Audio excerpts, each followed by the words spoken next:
I'm documenting what progress actually looks like when you work with what you have. I decided not to go to the gym at all for a couple of reasons. Number one, my work schedule. Looking at my calendar at a glance, it could look like week 1, I'm completely home. Week 2, there's 3 or 4 events that I'm at. Week 3 is a little bit more mixed, and then week 4, I'm in person majority of the week again. So basically my schedule is just super unstable.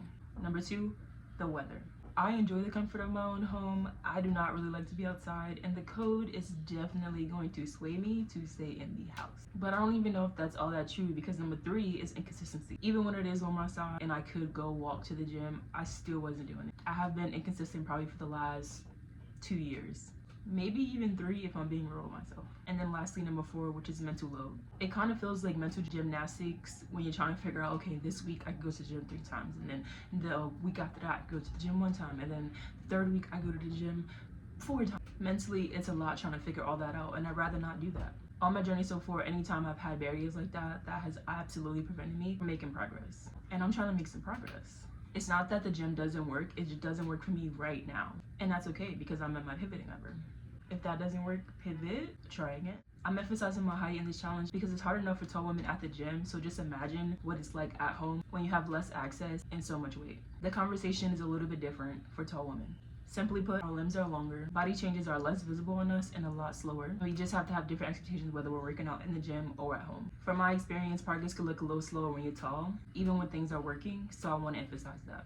So what even is the challenge? Starters is 3 months. I wanted to do a 90-day challenge versus 30 days because I know how slow progress looks on my body, and I wanted the opportunity to lock in longer than just 30 days. Secondly, it's all at home. I do not go to the gym at all. As you can see a little bit behind me, I have some of my weights, ropes, bands, ankle straps, you name it. And if you have been keeping up with the challenge on shorts and have heard me talk about getting AK steps, some of that is me just walking around, some of that is me walking on my walking pad. Thirdly, no extreme dieting. I am making a lifestyle change towards whole foods and leaning more towards an anti-inflammatory diet as a whole. I don't think I've ever truly dieted before, but I am more focused on whole foods now than I ever have been in the past. Movement and consistency is the most important thing for me. I believe it was week 2 where I was only able to do 1 full body workout, and I could have just stopped there. I could have been real down on myself, real bad, but I had to pivot, and I'm just like, okay, my goal is movement and consistency. My goal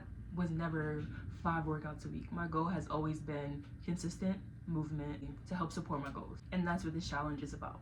And lastly, I'm tracking more than a scale. As I mentioned before, progress on tall bodies look a lot different, and the scale rarely ever moves, and I'm learning that measurements low-key rarely ever move either. If you watch week 4 check-in, you know exactly what I'm talking about. But yeah, tracking is just a lot different. I do like the shirt test that I do weekly because I just feel like that makes the most sense. I can clearly see the visible changes when I have clothes on and how I'm fitting into my clothes. I can always kind of just tell where I'm at body-wise with how my shirts are fitting me and how I feel in a crop top, if you know what I mean. And this is in no way advice. It's just what I'm documenting right now from my body, hoping to see some progress at home. I've already mentioned a couple of ways that I'll be measuring progress, but I want to give you the full list of what that looks like. First way that I'm measuring progress is with weekly check-ins. I usually do this on Mondays. If you've been keeping up with the challenge on shorts, then you've seen them. And it's honestly probably one of my favorite ways to reflect on the week before and see how I was able to navigate that week. The second way is the shirt test, like I just mentioned, which is another way I like to track, but this one is just a little bit more physical, where I can see how my shirt is fitting, where it's snugged, how I look from the back. The back will humble you so bad, but it's cool. The third way is strength. I like to do a lot of progressive overload and not change my workouts too much. And lastly, one of the ways I'm measuring progress is by how much energy I have and how consistent I am. I'm never gonna force a workout. I'm always gonna listen to my body and what I perceive that I can give. If you wanna keep up with the challenge, this is what you can expect. Weekly check-ins, mostly on Mondays, talking about what worked, what didn't work, how many workouts I was able to do that week, and if I hit my goals. You can expect the workout of the week, usually posted on Wednesdays. Lately it has been the full body workout, whether that's full body and glute focus or full body and upper body focus. There will be a workout of the week every week. You can also expect honesty. Like I said, in I think week 2, I only got 1 workout done and my goal was 5. I'm never gonna show up and lie and be like, yeah, I was able to do 5 workouts this week and blah. No, this is real life. I expected that there would be some challenges. I didn't think that I would only get 1 workout in, but I pivoted. No, seriously. But I worked with what I had and made do. And that leads me into expecting busy weeks for me. There are gonna be weeks, hopefully not, that I only have time for 1 workout, guys.